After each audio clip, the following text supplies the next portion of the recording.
सुप्रभात छात्रों, मैं आपकी हिंदी विषय की शिक्षिका पुनः मित्रता निबंध के अगले पैराग्राफ के वाचन एवं व्याख्यान के साथ प्रस्तुत हुई हूँ। बच्चों, हम लोग थोड़ा सा और आचार्य रामचंद्र शुक्ल के बारे में जानना चाहेंगे कि शुक्ल जी की जो भाषा थी वह बड़ी ही गठी हुई थी। उसमें व्यर्थ का एक भी शब्द नहीं जोड़ा जाता था।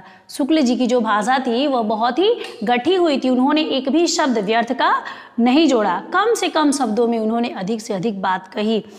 अवसर के अनुसार उन्होंने वर्णात्मक, विवेचात्मक, भावात्मक तथा व्याख्यात्मक शैली का प्रयोग किया। हास्य व्यंग्य प्रधान शैली के प्रयोग के लिए भी शुक्ल जी प्रसिद्ध थे। इन्होंने अपने अनुसार जो भी चीज़ें लिखी उसमें से हम कुछ भी काट नहीं सकते हैं। इसलिए बच्चों, इस पाठ को आप ध्यानपूर्वक पढ़िएगा और इसका अपने वर्तमान जीवन में उपयोग भी करिएगा। तो समय को बर्बाद न करते हुए मैं अगले पैराग्राफ के सशोर वाचन एवं व्याख्यान को ध्यान देती हूँ। छात्रावास में जो मित्रता की धुन सवार रहती है, मित्रता हृदय में उमड़ी पड़ती है। छात्रावास यानी कि जब कोई बच्चा हॉस्टल में जाता है तो वहाँ मित्रता की बड़ी धुन सी लगी होती है बच्चों। या अभी तो आप गए नहीं हैं, लेकिन जब आप जाएंगे तो इस बात का आपको पता चलेगा। पीछे के जो स्नेह बंधन होते हैं उसमें न तो उतनी उमंग रहती है और न उतनी खिन्नता। जो पीछे के जो स्नेह बंधन यानी कि जो आप को एजुकेशन लेते हैं, यानी कि जो आप एक साथ बैठ के पढ़ाई क्लास में करते हैं और हॉस्टल में नहीं गए रहते हैं, उतनी उमंगता हॉस्टल वाले में जो होती है वो उसमें नहीं होती है। क्योंकि वहाँ आप स्वयं के मालिक होते हैं और आप दिन रात जो मित्र आपको मिलते हैं उनके साथ आप दिनों रात साथ में रह लेते हैं।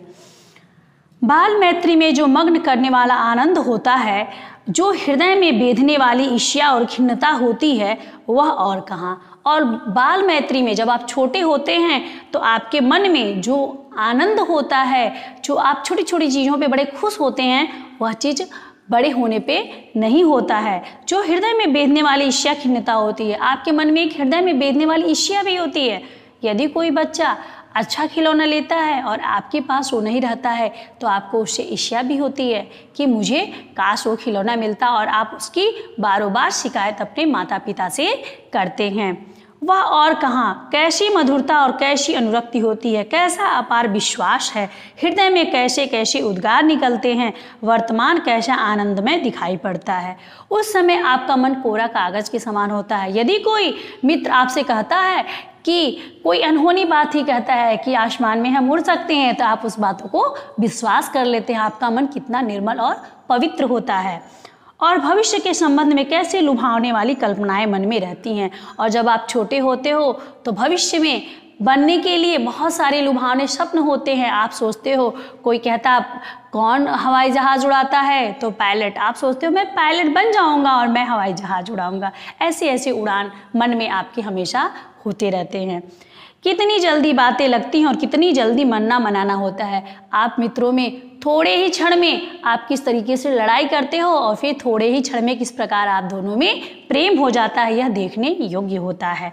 सहपाठी की मित्रता, इस उक्ति में हृदय के कितने भारी उथल पुथल का भाव भरा हुआ है। किंतु जिस प्रकार युवा पुरुष की मित्रता स्कूल के बालक की मित्रता के दृढ़, शांत और गंभीर होती है, उसी प्रकार हमारी युवावस्था के मित्र बाल्यावस्था के मित्रों से कई बातों में भिन्न होते हैं। परंतु ज्यों ही हम युवा होते हैं तो हमारी मित्रता बाल्यावस्था की मित्रता से भिन्न हो जाती है। मैं समझता हूँ कि मित्र चाहते हुए बहुत से लोग मित्र के आदर्श की कल्पना मन में करते होंगे। जब आप युवावस्था को प्राप्त करते हो तो आप सोचते हो कि बहुत सारे मित्र मुझे मिलेंगे और मैं उनमें यह गुण देखूंगा। पर इस कल्पित आदर्श में तो हमारा काम जीवन की झंझटों में चलता नहीं, किंतु हम जो कल्पना करते हैं वह जीवन में वह चीज़ मिले, ऐसा संभव नहीं है। सुंदर प्रतिमा, मनभावी चाल और स्वच्छंद प्रकृति, यही 2-4 बातें देखकर मित्रता की जाती है। लेकिन हमको कैसा मित्र होना चाहिए, इस पर बिना विचार किए हम सुंदर चित्र हो, यानी कि देखने में जो मेरा मित्र हो वह देखने में सुंदर, स्मार्ट हो और उसके बात करने का तरीका अच्छा हो और जो उसकी चाल हो मन भावनी, इन सब चीज़ों को देख करके हम उनसे मित्रता कर बैठते हैं।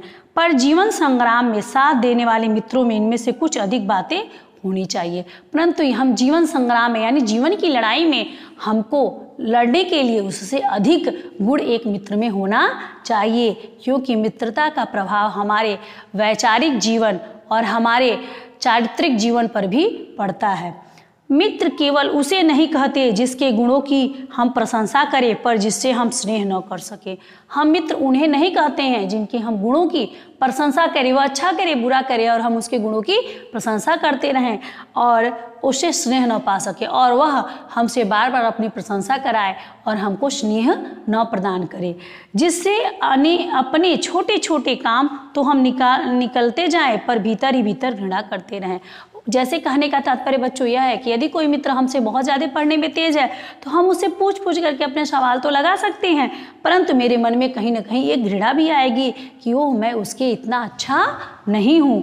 मित्र सच्चे पथ प्रदर्शक के समान होना चाहिए। हमारा जो मित्र हो वह सच्चे पथ प्रदर्शक के समान हो, अर्थात यदि हमें कोई चीज़ नहीं समझ में आ रहा है तो वह हमें समझाए, यदि हम किसी गलत मार्ग पर जा रहे हैं तो वह हमें अच्छे मार्ग पर लाए, जिस पर हम पूरा विश्वास कर सके। भाई के समान होना चाहिए जिसे हम अपना प्रीति पात्र बना सके। जो मित्र हो हमारे इतना प्रिय हो कि वह हमारे भाई के समान हो, जिसको हम अपना प्रिय पात्र बनाएं। हमारे और हमारे मित्र के बीच सच्ची सहानुभूति होनी चाहिए। हमारे और हमारे मित्र के बीच सच्ची सहानुभूति, ऐसी सहानुभूति जिससे एक की हानि को दूसरा अपना हानि समझे।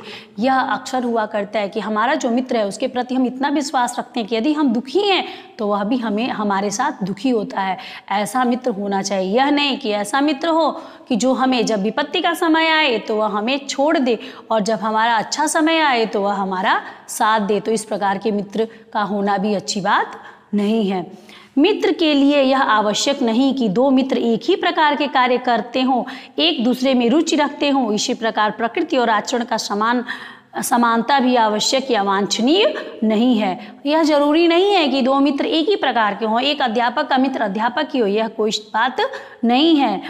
दो भिन्न प्रकृति के मनुष्यों में बराबर प्रीति और मित्रता रही है। दो भिन्न प्रकृति के मनुष्य में भी बराबर प्रीति और मित्रता रही है, जैसे राम और लक्ष्मण। राम शांत स्वभाव के थे और जो लक्ष्मण थे उग्र स्वभाव के थे, लेकिन दोनों की मित्रता खूब निभी।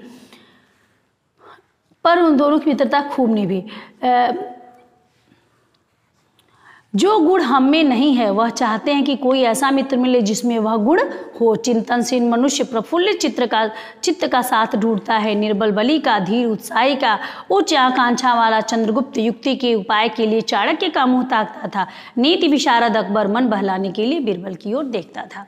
कहने का तात्पर्य है कि हमें यह भी देखना चाहिए कि जो गुण हमारे में नहीं है उस गुण का यदि व्यक्ति मिलता है तो उसके गुणों का प्रभाव हमारे ऊपर पड़ता है। यदि कोई कला प्रेमी हमें मिल जाता है तो हम उसकी कला बनाने को देख करके खुद भी हम कला बनाने की ओर अग्रसर होते हैं और उसका प्रभाव हमारे जीवन पर पड़ता है।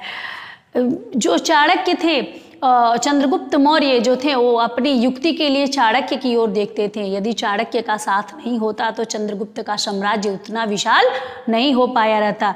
इसी प्रकार से जो अकबर था वह भी बहुत बलशाली था, लेकिन अपने मन बहलाने के लिए वह बीरबल का साथ देता। बड़े बड़ी समस्याओं में बीरबल उनका साथ दे करके उन समस्याओं से उनको निस्तारण प्रदान करते थे।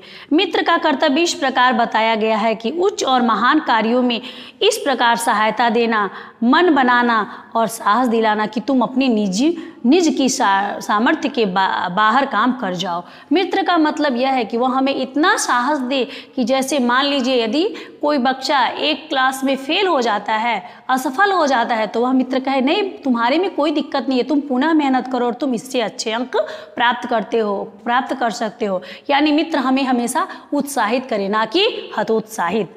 वह कर्तव्य उसी में पूरा होगा जो दृढ़ चित्त और सत्य संकल्प का होगा, और यह उसी में पूरा होगा, उसी मित्र से पूरा होगा जो दृढ़ संकल्प हो। वह सोचे कि हाँ मेरा मित्र हमेशा आगे बढ़े। इससे हमें ऐसी ही मित्रों की खोज में रहना चाहिए जिससे हमें अधिक आत्मबल हो, उसे अपना पल्ला उसी तरह पकड़ना चाहिए जिस प्रकार सुग्रीव ने राम का पल्ला पकड़ा था।